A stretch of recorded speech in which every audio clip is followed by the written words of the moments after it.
Всем привет! В последнем моем мастер-классе по созданию бабочки было очень много вопросов по поводу, как выполнить розу, обычную розу. Листочки, лепесточки. Сейчас я решила снять такой небольшой мастер-класс, то есть я сделаю буквально один цветочек, бутончик, листочки, чтобы было понятно, рассмотрим это на небольшой подножке. Так, лист розы. Мы набираем сначала на одну сторону мастихина.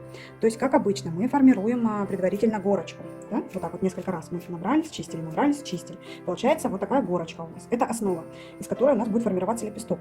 Далее можно вот так вот смахнуть по верху мастихина, чтобы лепесток сразу шел ровно. Начинаем набирать на одну из сторон. Если мы хотим, чтобы лепесток был как можно тоньше, то, во-первых, мастихин должен быть пожестче, не мягкий. И угол между палитрой и нашей вот мастихином, то есть отщипываем мы от горочки, с наименьшим углом. В таком случае, вот еще можно поправлять вот так лепесток, чтобы он шел ровно. В таком случае лепесток получается тоненький. Набрали вот такой полукруг, снимаем его и убираем все лишнее. Убираем все лишнее, но не забываем, чтобы наш лепесток был полукруглым именно, не длинным, потому что у розы он именно вот кругленький. Теперь набираем на вторую сторону мастихина. Мастихин как можно чаще протираем, он должен быть чистый при наборе каждого лепестка, иначе штукатурка будет цепляться за него и не получится красивый лепесток. Опять мы набираем горочку. Набрали, смотрим, на всю плоскость набралась горочка. Теперь набираем на вторую сторону. Периодически поправляем, чтобы лепесток выходил ровненький.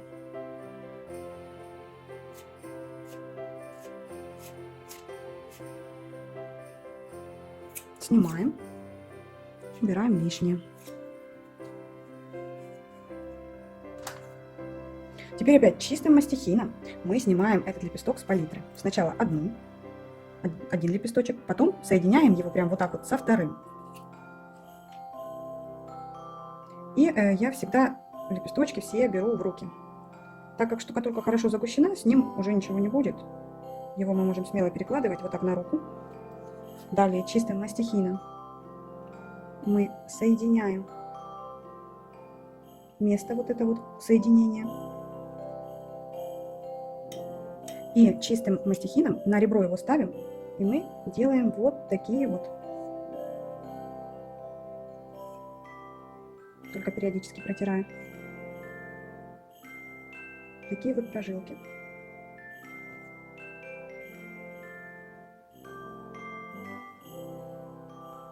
Все, теперь этот лепесток мы можем перекладывать на наше панно.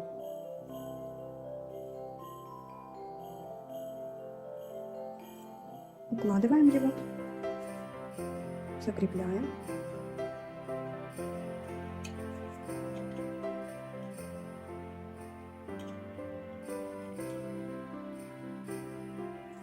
Я всегда использую кисть и воду для того, чтобы хорошо,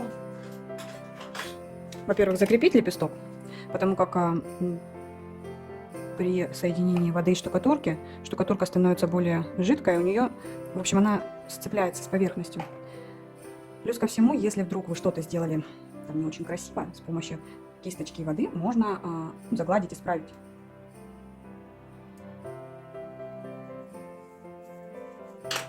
Теперь я сделаю вот эту вот у листа ножечку. Просто набираю на мастихин, неважно на какую сторону, вот так вот отщипываю со всех сторон, и получается вот такая вот колбасочка. Эту колбасочку я снимаю и укладываю в нужном мне месте.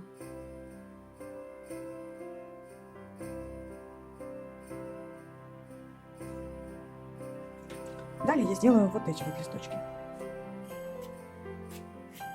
Все точно так же, как и первый лепесток, я набираю сначала на одну сторону мастихина, периодически поправляю, чтобы лепесток у меня выходил ровненько.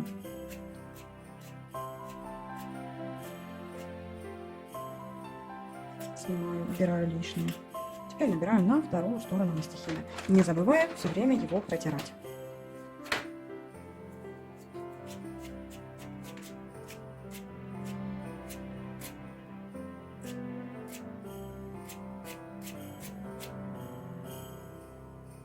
Если мы будем штукатурку отщипывать вот такими вот пружинищими движениями, то у нас будет идти по листочку такой небольшой рельеф, тоже очень интересный.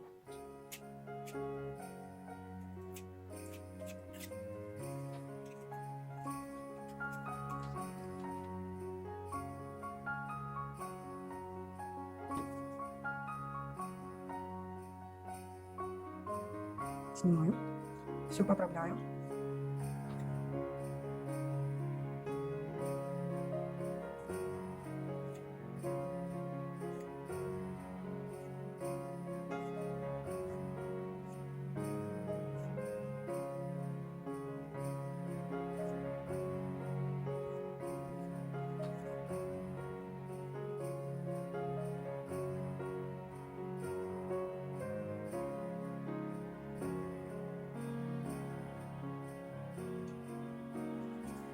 И укладываю, делая такой изгиб, какой мне нужен сразу.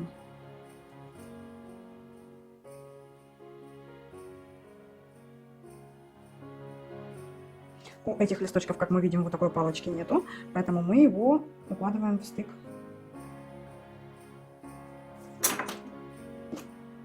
Также кистью и водой мы можем поправить.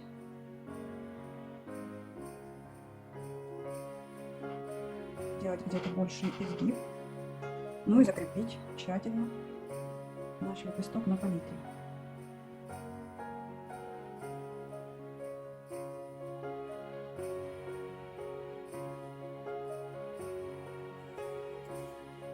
Таким же образом сделаем сейчас и вот такой лепесток. Ну и если нужны будут вот эти лепестки, тоже можно сделать. Теперь сделаем бутончик. Мы его можем сделать двумя способами. Первый способ — это сделать его непосредственно на панно, но это нужно делать очень аккуратно, так как панно окрашено, и ну, замазать это будет очень сложно. Либо мы его сделаем прямо на палитре и потом просто перенесем в то место, в которое нам нужно. Значит, бутончик будет небольшой, который только-только начинает раскрываться. Очень просто его сделать. Для этого нам нужно... Сделаю я, наверное, его на панно. Для этого нам нужно сделать каплю.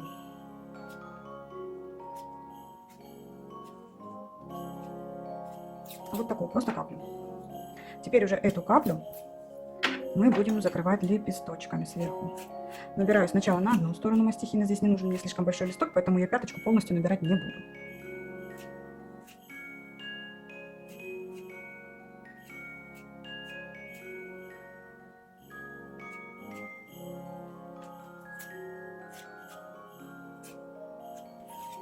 Снимаю, убираю лишнее и чистым мастихинчиком перекладываю.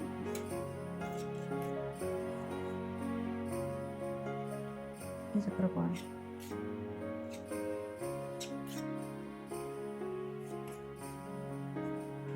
Теперь набираю на вторую сторону мастихина.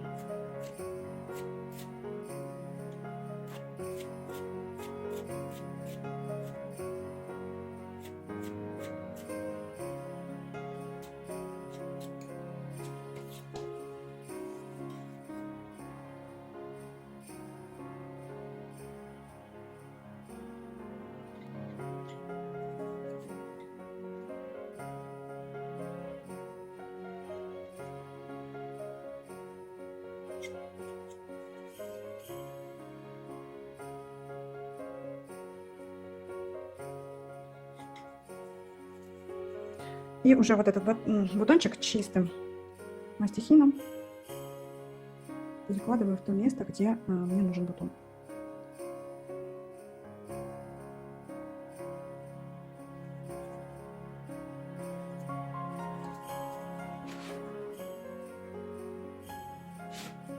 И аккуратно мастихином закрепляю его.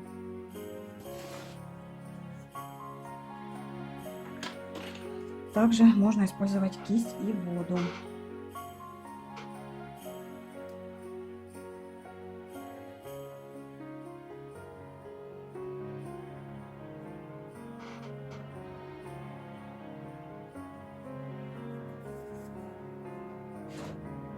К бутончику нужно сформировать еще чашелистики, основу бутончика, ну и ножку.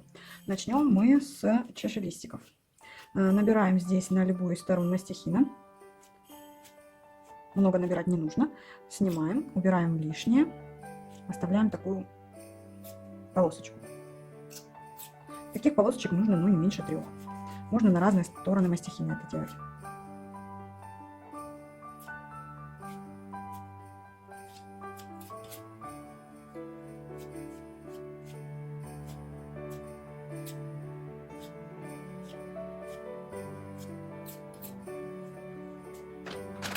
И теперь чистым мастихином будем укладывать эти шишелистики на наш бутончик.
Сформируем основу бутончика.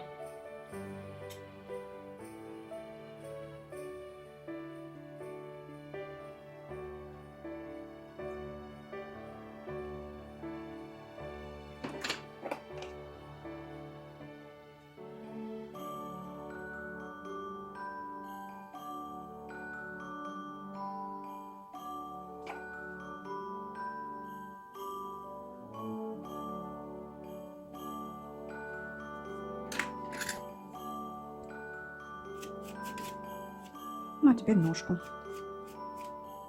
Ножку мы формируем уже знакомым нам способом, только на этот раз она должна быть потолще.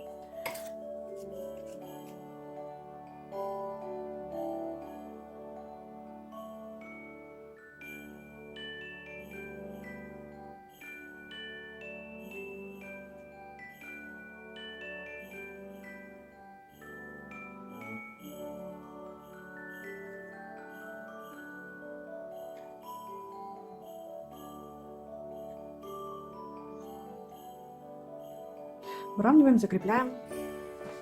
Для формирования лепестка я использовала только один цвет зеленого. Обычно я добавляю какой-то более светлый, коричневый, либо тот цвет, из которого у меня сам цветочек. Это смотрится очень интересно.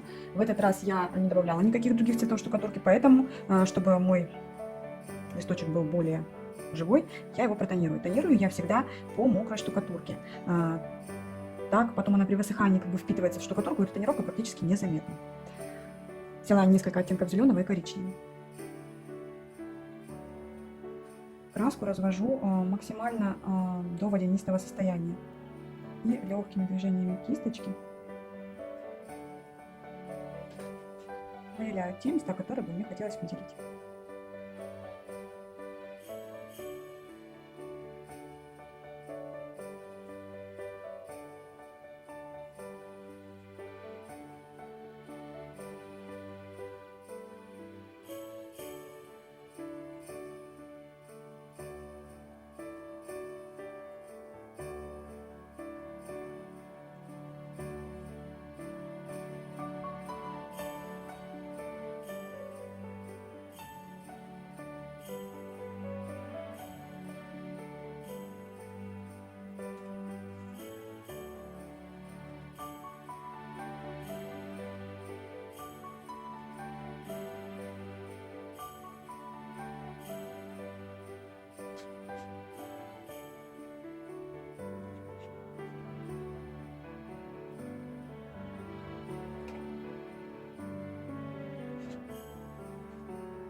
К формированию самого цветка раскрытой розы. Штукатурку разравниваю по палитре, чтобы она небольшой горкой лежала, а плоской такой горочкой. Так будет удобнее набирать. И изначально для того, чтобы начинать розочку, мне нужна основа, на которую я ее буду собирать. Сейчас я сделаю эту основу.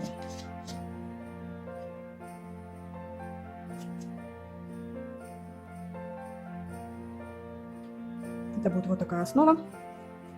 Сейчас я их переложу на палитру.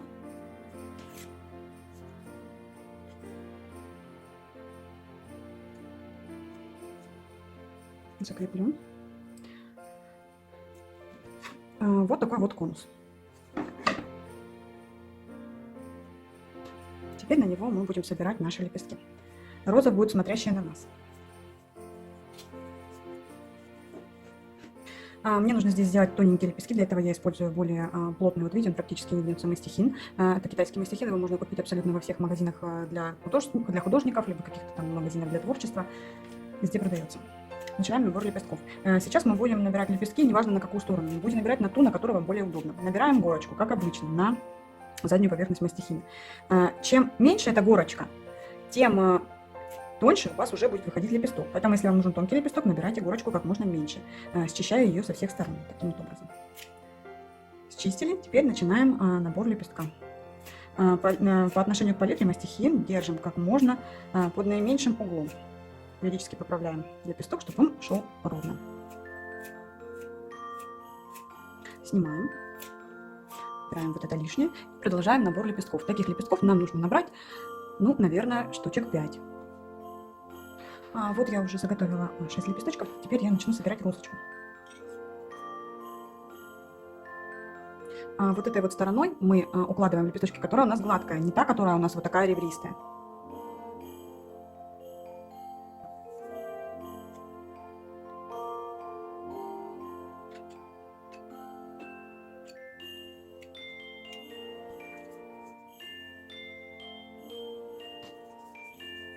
И так по кругу, лепесточек за лепестком.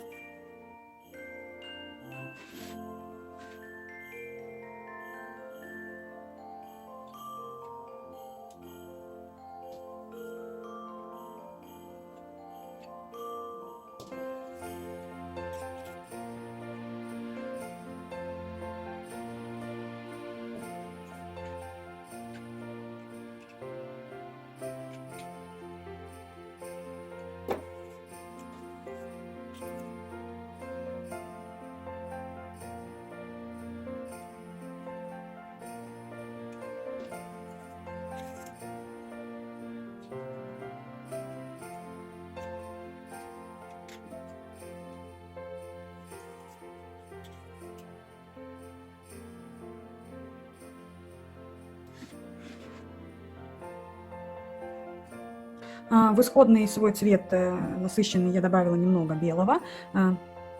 Набрала опять такие же лепестки, тоже в количестве 5-6 штук. И опять продолжаю укладывать их по кругу.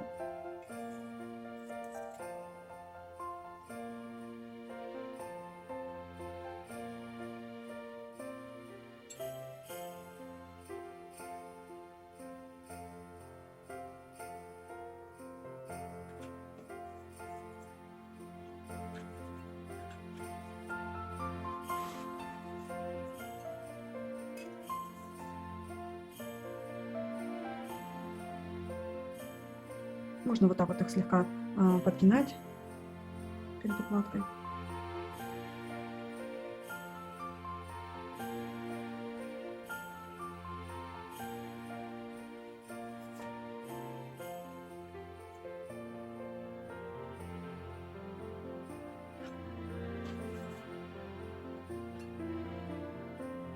Еще набрала несколько лепестков, немножечко тоже цвет основной еще высветлила. Этого почему-то не передает камера, не видно вот этого перехода. И опять продолжаю также укладывать лепестки, как я это делала в начале.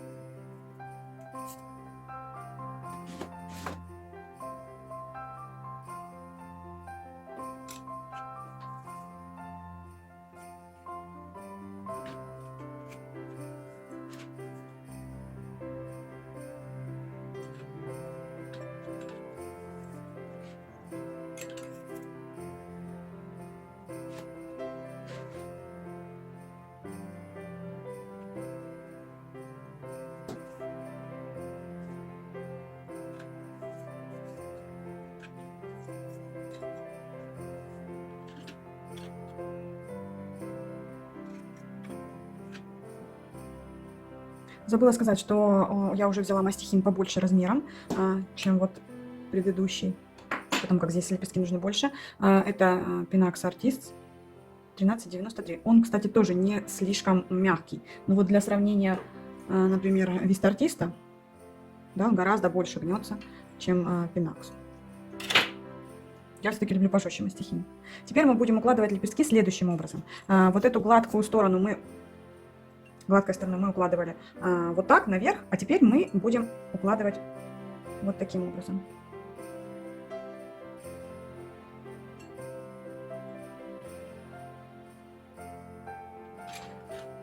Укладываем и формируем наши лепесточки.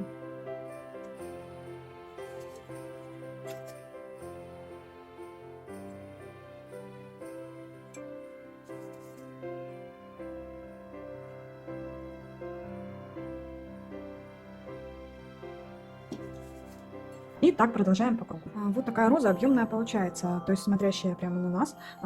Большое количество лепестков, она набитая. То есть вы можете либо доходить, укладывать лепестки до того момента, как они сравняются с поверхностью, либо вот оставить немного места, здесь можно либо еще одну розу уложить, либо полураскрывшуюся розу, листочки. Ну, в общем, пробуйте. Хочу сказать тем, у кого ну, по каким-то причинам не получился цветочек, не отчаивайтесь, не останавливайтесь. Я вам сейчас покажу мою первую работу, на которой точно так же я пыталась изобразить розу. Вот эта работа. Так вот в сравнении сейчас. Ну, где-то больше, чуть больше года, где-то, может, это апрель месяц 2019 года, я вот начинала, пробовала, делала розы. Вот, посмотрите, вот роза. Ну, просто это даже не роза, это какой-то, я не знаю, лепейник.